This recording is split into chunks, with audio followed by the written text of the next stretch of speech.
సందేహపడు వారి మీద కనికరం చూపుడి, అగ్నిలో నుండి లాగినట్టు కొందరిని రక్షించుడి, శరీర సంబంధమైన వారి అపవిత్ర ప్రవర్తన ఏమాత్రము ఒప్పుకొనక దాన్ని అసహించుకోవచ్చు, భయముతో కొందరిని కరుణించు. దేవుని యొక్క ప్రేమ, శరీర సంబంధమైనటువంటి క్రియలు, దేవునికి వ్యతిరేకమైన కార్యాలు చేసే ప్రతి ఒక్కరు ఇది అగ్నిలో పడతారు, నరకంలో పడతారని స్పష్టంగా దేవుడు తెలియజేస్తున్నాడు.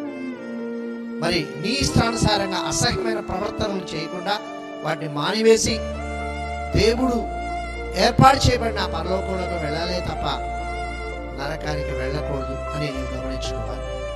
మరి ఇది ఎలా సాధ్యం?